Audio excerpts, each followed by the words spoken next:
स्वागत अभिनंदन करता हूं। जैसा कि सभी को पता है कि आज राजस्थान की यशस्वी मुख्यमंत्री भजनलाल शर्मा जी की कैबिनेट का कुछ बहुत महत्वपूर्ण निर्णय है, जिसके बारे में पहले ही आधिकारिक प्रेस वार्ता हो चुकी है। पर उसके बाद में जब हमने कांग्रेस के प्रदेश अध्यक्ष जी गोविंद सिंह डोटासरा जी और नेता प्रतिपक्ष टीकाराम जूली जी के प्रतिक्रिया को सुना, पूर्व मुख्यमंत्री अशोक गहलोत जी की प्रतिक्रिया को सुना, तब निश्चित ही हमें लगा था कि इसके बारे में भी प्रतिक्रिया हमारी होनी चाहिए, भारतीय जनता पार्टी की भी और सरकार की भी। इसी संबंध में आप सबको हमने इस पत्रकार प्रेस के लिए बुलाया है। मैं इस प्रेस वार्ता में आप सबका स्वागत करता हूं, अभिनंदन करता हूं। और आज जो बड़ा महत्वपूर्ण निर्णय हुआ भजनलाल शर्मा जी की सरकार का, मैं सोचता हूं कि पूर्ववर्ती कांग्रेस की भ्रष्टाचारी सरकार का,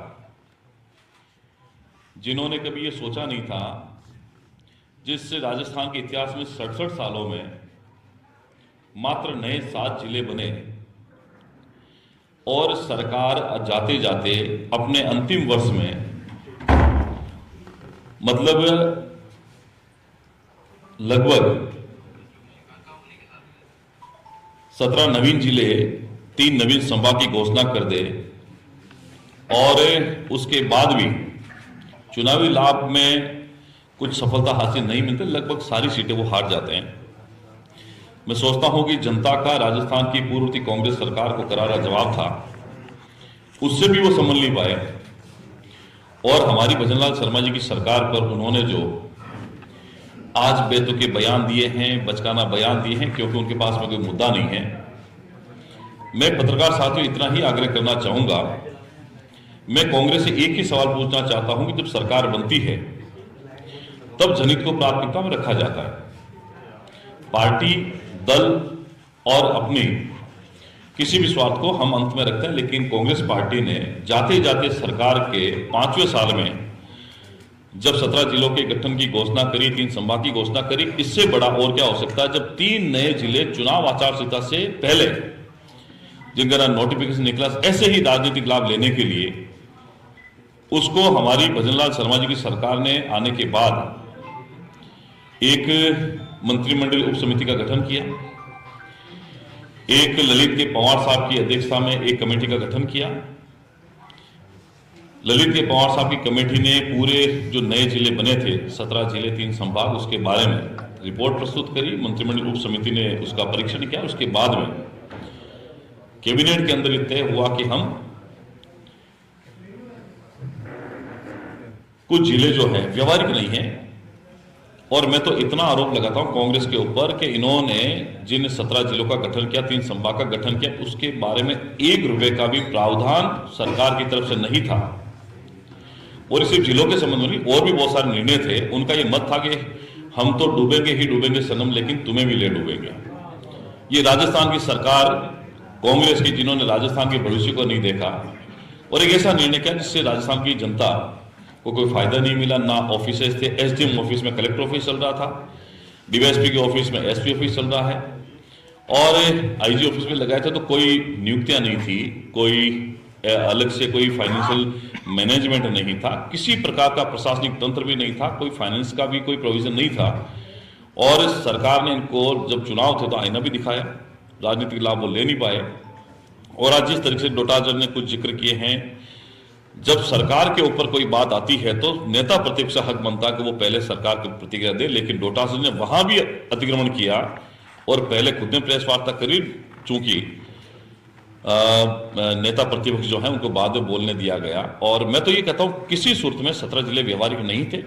हमने कुछ पॉलिसीज बनाई है, पॉलिसी के आधार पर ये कमेटी का निर्णय हुआ, निर्णय के आधार पर ये जो फैसले हुए हैं आज राजस्थान की जनता स्वागत करती है। राजस्थान की जनता भजनलाल शर्मा जी की दूरदर्शी सोच को, सकारात्मक सोच को धन्यवाद करती है। आपने देखा होगा टीवी के अंदर विभिन्न जो पत्रकार साथी भी हैं, विभिन्न जो संगठन के लोग हैं, राजस्थान की आम जनता से अगर आप पूछेंगे तो इवन जहां जहां ये हुए हैं, पहले तो इनके कोई एमएलए जीते नहीं थे, आज हमने जो निर्णय किया उसमें बहुत सारे हमारे बीजेपी के एमएलए भी जीते हुए हैं, वहां भी हमने उन जिलों को बाहर किया है। तो ये कुल मिला के राजनीतिक सोच से बाहर जाकर परिणाम है, जनता के हित को ध्यान में रखते हुए।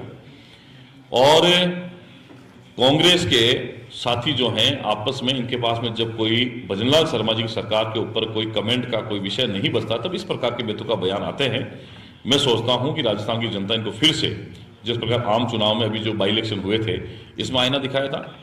क्योंकि हमारे पास में चुनावी जो लाभ है वो लेने का कोई उद्देश्य नहीं है। अभी आगे आने वाले समय में कोई चुनाव भी नहीं है। हमारी सरकार का पहला साल पूरा हुआ है। हम जनहित के मुद्दों को प्राथमिकता में रखकर काम करने वाले लोग हैं। किसी प्रकार का हमारे मन में ये नहीं कि हमें राजनीतिक लाभ मिले। हम चाहते हैं कि राजस्थान के 8 करोड़ जनता का विकास हो और सबका साथ सबका विकास के साथ हम लोग आगे बढ़ें।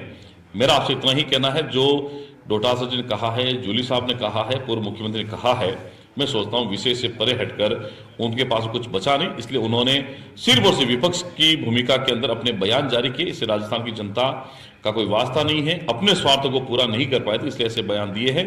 हम ये चाहते हैं कि राजस्थान आगे बढ़े, 2047 का विकसित राजस्थान का सपना पूरा हो।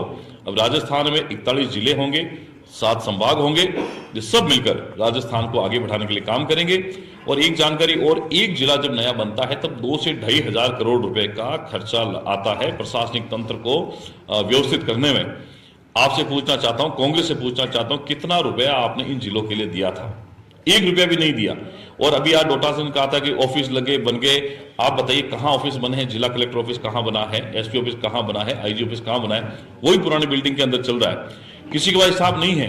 वो जो अदर झूल में झूल रहे थे जिले के संबंध में, तो ये निर्णय करके आज ये हो गया कि आने वाले समय जिला परिषदों का गठन भी होगा और बहुत सारे काम जो जिले में लंबित चल रहे थे वो काम भी होगा।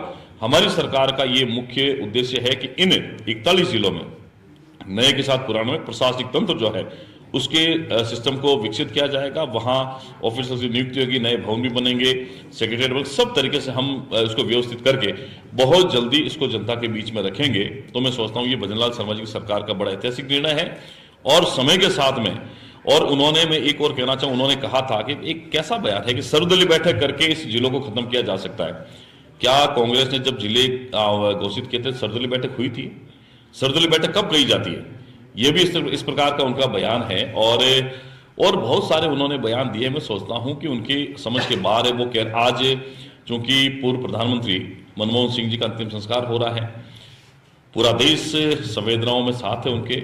और कांग्रेस ने कहा हम जब ये राष्ट्रीय शोक खत्म हो जाएगा धरने प्रदर्शन करेंगे। कांग्रेस के पास बचा क्या है? धरने प्रदर्शन के अलावा बचा क्या है? भजनलाल शर्मा जी की वो सरकार है जिसने अपने सरकार के 5 साल के प्रथम कार्यकाल में, प्रथम वर्ष में जो ऐतिहासिक काम किए हैं, उसका फायदा राजस्थान की जनता को मिल रहा है। कांग्रेस के पास कहने को कुछ नहीं है। इसलिए धरना प्रदर्शन, मुझे लगता है कोई विषय नहीं बचा उनके पास में। इस विषय के अभाव के अंदर भी एक विपक्ष का रोल वो अदा करें, लेकिन उसको भी ठीक प्रकार से कर नहीं पा रहे हैं। लगातार कई वर्षों तक कांग्रेस विपक्ष में राजस्थान में रहने वाली है। अब उनको सता रही है, उनकी उम्र भी हो रही है, बुजुर्ग भी हो रहे हैं, तो राजनीति में जिंदा कैसे रह जाए? इसलिए बीजेपी पर, भजनलाल जी शर्मा पर हमले करके इस प्रकार के छोटे छोटे बयान देकर वो अपने आप को जीवित रखना चाहते हैं। कांग्रेस में उनका लगातार ग्राफ गिर रहा है और आने वाले समय में कांग्रेस जीवित नहीं होगी। ये मेरा कहना है। आप सबका बहुत बहुत धन्यवाद।